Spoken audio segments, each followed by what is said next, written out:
Bienvenidos a la segunda temporada de nuestro podcast. Somos Bárbara y Ana Paulina, dos amigas que por muchos años hemos compartido la educación en casa y la crianza de nuestros hijos.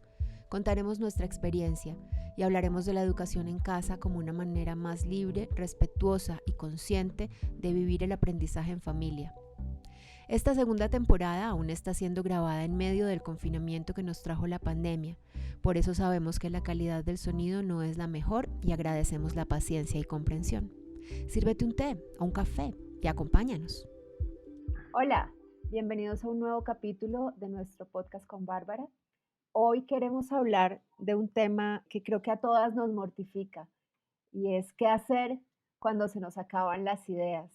El tema lo propuso Bárbara y creo que a mí me pasa con Bárbara lo que a mucha gente le pasa conmigo o con las dos, como que a veces la sentía tan perfecta y tan segura en lo que estaba haciendo que nunca me imaginé que ella hubiera podido sentir en algún momento que se había quedado sin ideas. Bárbara, ¿tú te quedaste sin ideas alguna vez? Uy, yo creo que muchas veces nos ha pasado inclusive en este proceso de nuestros podcasts de decir, miércoles, ¿qué hacemos ahora? ¿No? ¿Para dónde cogemos? Yo creo que esa experiencia, que es también como una experiencia existencialista, es una de esas múltiples experiencias, valga la repetición, que hay que aprender a abrazar. Es muy fácil asustarse cuando uno siente que se le acabó la chispa, pero hay que, por un lado, abrazar el sentimiento de me siento frustrada, estoy asustada, no sé para dónde ir, porque eso le va a permitir a uno aceptar que no siempre todo fluye. Y eso es un aprendizaje no para la educación en familia exclusivamente, sino para la vida en general. ¿Cuántas veces en nuestra vida laboral, cuántas veces en la manera como hacemos los almuerzos de nuestra familia, cuántas veces en nuestra vida de pareja, cuántas veces en nuestra vida espiritual, sentimos que nos quedamos sin gasolina, que nos quedamos en una suerte como de vacío, que no sabemos para dónde tomar, cuando pocos días antes nos sentíamos que todo fluía y que realmente éramos maravillosas en lo que estábamos haciendo. Entonces yo creo que lo primero ante esta situación, que es muy común y que no es, como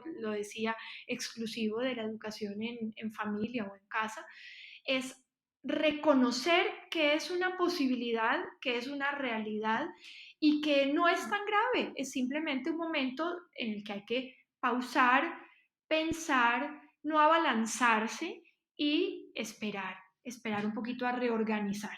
Yo creo que, por un lado, quedarse sin ideas puede estar conectado con el cansancio del que hablamos en los dos capítulos anteriores. Y también estaba pensando mientras hablabas que si uno es capaz de aceptar que uno mismo se queda sin ideas y que está bien y que simplemente puede mirar a ver cómo lo maneja, eso puede ayudar también cuando a la hora de ver a los hijos aburridos o haciendo nada, sentimos esas ganas de presionar para que se pongan a hacer algo. Nos puede ayudar a verlo como, ok, está bien, ellos también pueden quedarse sin ideas y es un momento que puede capitalizarse muy bien un poquito más adelante. Sí, sin lugar a dudas. De hecho, muchas veces lo hemos dicho en nuestras charlas de apoyo, por ejemplo, es que realmente esa frase de que la pereza es la madre de todos los vicios, aquí tiene como una contraparte positiva, que es el ocio es la madre de la creatividad y de la inventiva. Se necesita no estar abrumado de responsabilidades y de trabajos y de tareas para que en un determinado momento haya una epifanía, ¿cierto? Una iluminación en que uno diga, por aquí me voy. Y no solamente, vuelvo a decirlo, no solamente en la educación en familia, sino en nuestra vida personal, de pareja, etcétera. Obviamente es muy fácil. Yo tengo un cuñado muy simpático que tiene una frase que creo que no es suya, que es muy diciente, que dice que la retrospectiva es una ciencia exacta. Y esa frase le da a uno mucho contexto, ¿cierto? Cuando uno mira para atrás, uno se las sabe todas, pero no las sabía cuando estaba viviéndolo. Entonces, hoy en día, nosotras hablamos un poquito como la retrospectiva es una ciencia exacta. Hemos acompañado a nuestros hijos y nuestros hijos poco a poco, por lo menos en lo que tiene que ver con el aprendizaje no sé, escolar, por decirlo de alguna manera, empiezan a escaparse de nuestras manos, ¿cierto? A volar solos, a elegir su camino, a encontrar lo que realmente quieren y cómo lo quieren, a no tenerle tanto miedo a empezar algo nuevo o dejar algo con lo cual se sentían cómodos y empiezan a volar, a tener sus propios proyectos. Aún los nuestros, los que son más chiquitos, también están en esa situación. Pero mirando para atrás, los momentos de miedo y de vacío y de decir, miércoles, ¿ahora qué hago? Este proyecto en el que todo parecía estar fluyendo ha llegado a su fin, a veces porque ha llegado a su fin y otras veces porque se ha desgastado. Entonces pienso que unido a nuestros podcasts, a los primeros podcasts de esta nueva temporada, habría que decir, hay un momento en que hay que parar, reflexionar y hacer los ajustes necesarios, como cuando en los trenes viejos pues había que volver a encarrilarlos, ¿no? Es un poco esa imagen. Sé que seguramente en muchos momentos sentí eso, quedarme sin ideas, pero recuerdo un momento específico y tal vez lo recuerdo porque lo expresé en mi blog de esa época, en el de la mamá gallina y sus 4 pollitos. Y fue muy chistoso porque hice un post de esos de desahogo que eran muy típicos míos. Creo que tenía mucho público ese blog porque yo me desahogaba. Yo no mostraba todo divino y perfecto, sino que yo ponía quejas ahí también y tenía gente que me seguía justamente por eso, porque todo no era perfecto y por fin alguien también se quejaba. Y en uno de esos me quejé diciendo, no sé qué me pasa, se acabó la mística en esto de ser mamá y educar en casa, no la encuentro, no sé cómo seguir, cómo pasar de aquí. Y bueno, en esa época teníamos una tribu bloguera muy bonita y todas las mamás que éramos blogueras y que nos seguíamos y nos leíamos, me dejaron mensajes de aliento, de ánimo, tú puedes, tranquila, respira, tómate un té, bueno, en fin. Lo simpático es que unas semanas después puse las fotos de un proyecto que hicimos con nuestros hijos, que yo creo que es una de las cosas más creativas que hicimos. Jacobo tuvo una época en que estaba muy interesado en la anatomía, yo no sé si tú te acuerdas de eso, Bárbara, y empezó a preguntar sobre el cuerpo humano Sí, sí, me acuerdo. y no sé en dónde lo debí ver en internet, no se me ocurrió a mí, lo vi en alguna parte, que era como chévere o era una buena idea dibujarles sobre su propio cuerpo los huesos, los sistemas y todo eso. Entonces Me acuerdo empezamos por el, del proyecto, me acuerdo muy bien. sí, entonces pues primero pintamos todos los huesos por delante, por detrás, las manos, las falanges, bueno, y también pintamos el corazón y algunas de las venas y arterias principales y puse esas fotos en mi blog. Y todas las que me han dado ánimo fue como, pero pues mírenla la que había perdido la inspiración y la mística, mire ese proyectazo.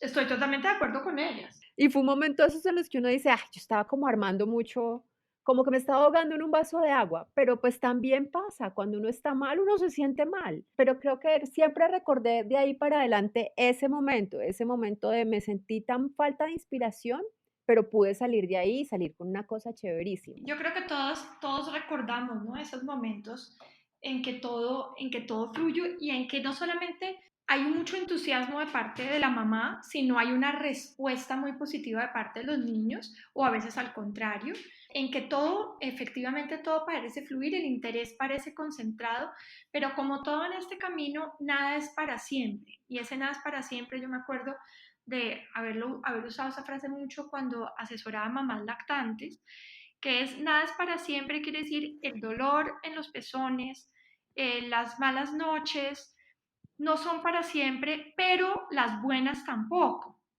¿cierto? Ujú. Nada es para siempre es la dificultad pasa, pero también esos momentos de luna de miel también pasan. Y esa es la situación en la que nos vemos abocados a me quedé sin ideas. Ahora, ¿qué tengo que hacer? Pienso que otro de los aspectos que puede ayudar a bajar un poquito la temperatura a esas situaciones de dificultad es saber, como lo hemos hablado tantas veces, que no todas las actividades tienen que surgir de nosotros. No todo lo que nosotros creamos y proponemos tiene por qué recibir aplausos en las graderías, no Ujú. necesariamente. No todas las cosas que ellos quieren aprender tienen necesariamente que engancharnos a nosotros y a los hermanos, por ejemplo. Y hay momentos, como en todo, como en todas las relaciones humanas, en que la actividad está a una velocidad un poco más lenta, a un volumen un poco más bajo, y los niños pasan tiempo en que juegan, en que están por ahí, leen un poco, se acercan, inclusive como ya lo decíamos hace un rato, se aburren y poco a poco vuelve a surgir la energía, pero creo que es importante poder tener claro que no todo necesariamente nace en nosotros y que no todo lo que nosotros proponemos tiene buena acogida y que no todo lo que ellos quieren aprender necesariamente nos involucra. Y creo que también lo dijiste cuando dijiste que no todo tiene que ser como recibir como grandes aplausos, no todo tiene que ser una gran idea súper espectacular. Exacto. A veces salir de ese estancamiento se puede lograr con una cosa tan sencilla como salgamos a caminar y demos una vuelta. Y en ese dar una vuelta sale una pregunta, aparece una pregunta, vimos algo que nunca habíamos visto y de ahí surge lo que vuelve y nos embala en algo interesante. Claro, o no, ¿cierto? O no, A claro, por veces supuesto. uno le acaba dándole mucha importancia y aún quienes somos menos escolarizados en el homeschooling, tenemos en todo caso un duende interno que avala mucho lo que es escolar, ¿cierto? Lo que es académico de nuestras actividades.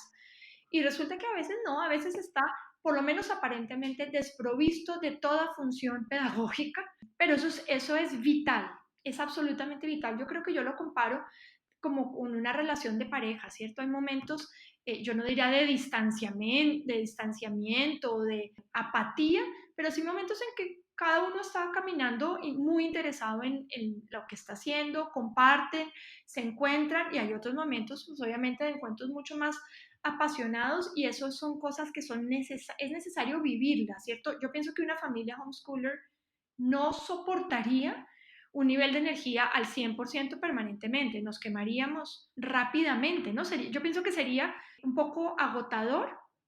En estos días es que por diferentes razones he estado revisando la biografía de Mozart y hablaba yo con mi hijo Juan Pablo.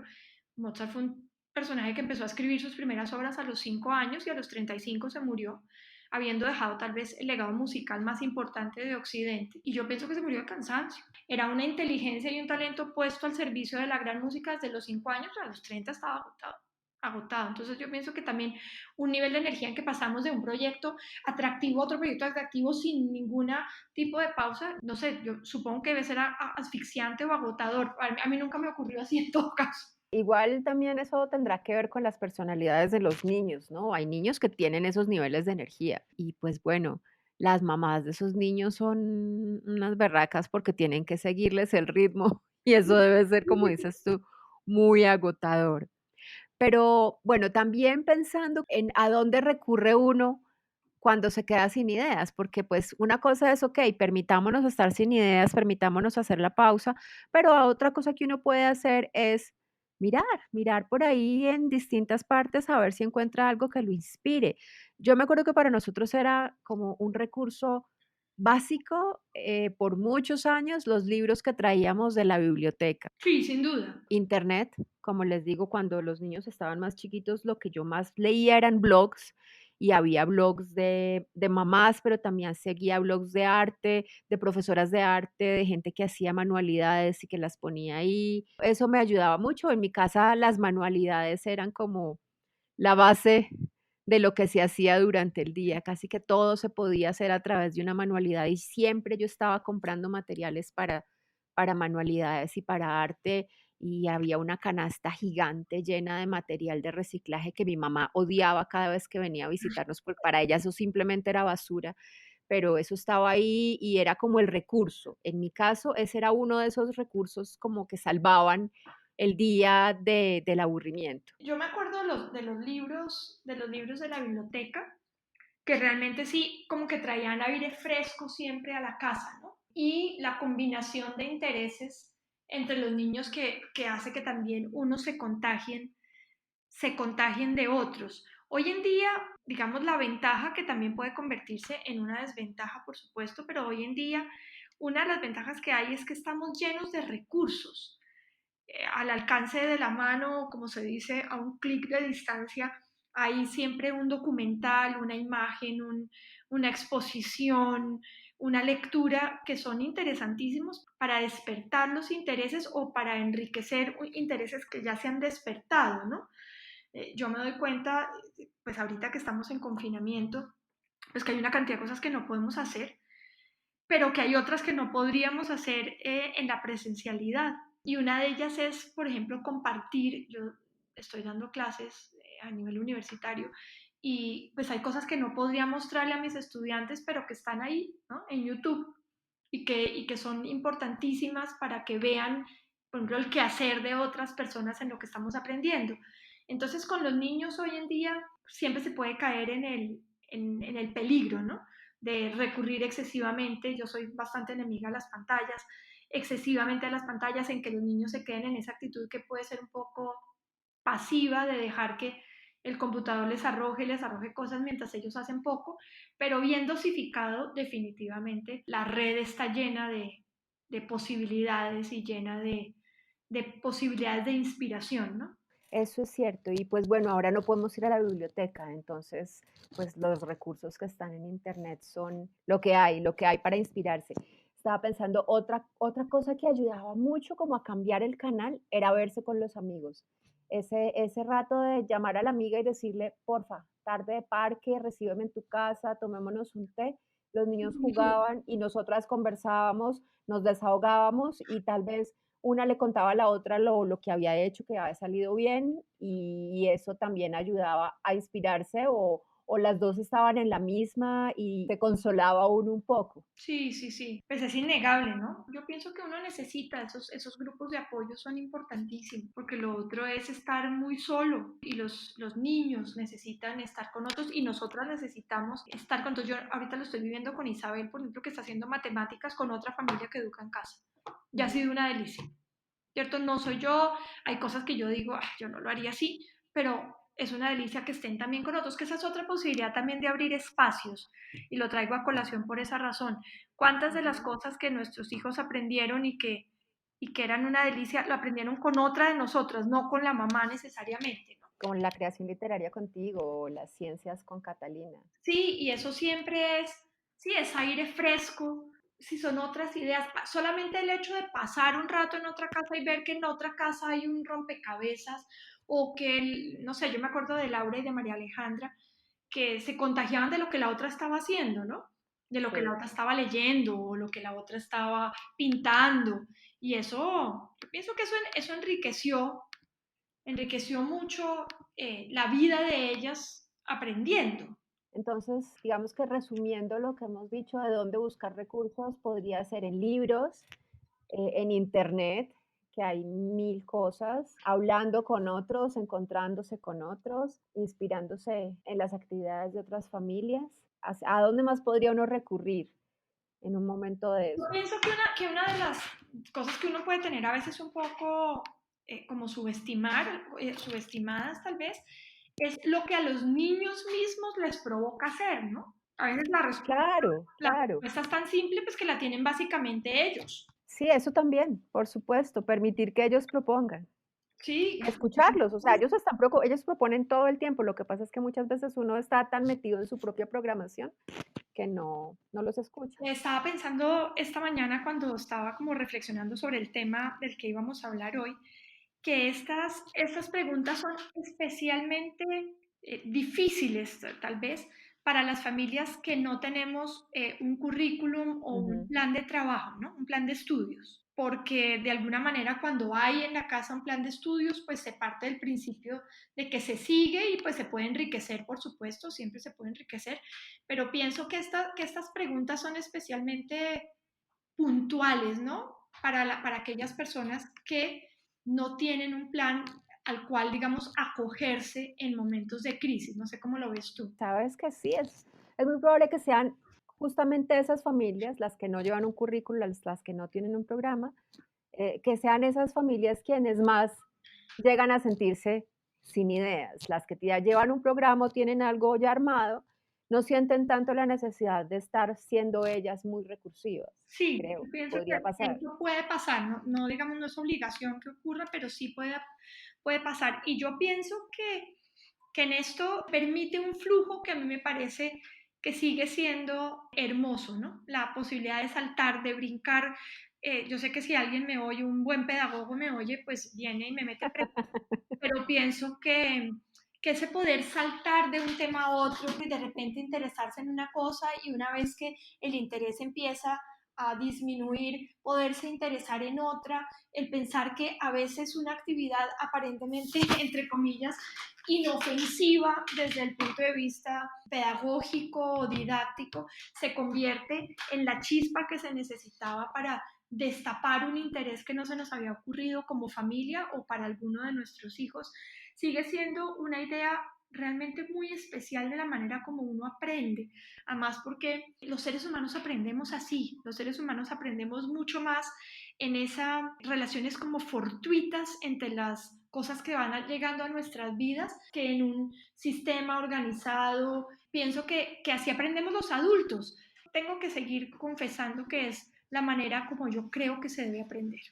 Tienes toda la razón. Ayer conversaba con una mamá que le angustiaba mucho los comentarios de su mamá, que es profesora, que un poco iban por esa línea, ¿no? Según la abuela de los niños, el aprendizaje era súper secuencial y se lo estaba definiendo así, y la pobre mamá con la que hablé estaba un poco asustada pensando, "Ah, es que si yo lo educo en casa y me salto algo importante, entonces me les tiré la vida y los volví disléxicos". Sí, Más o menos había llegado como a esa sí, conclusión. te creo.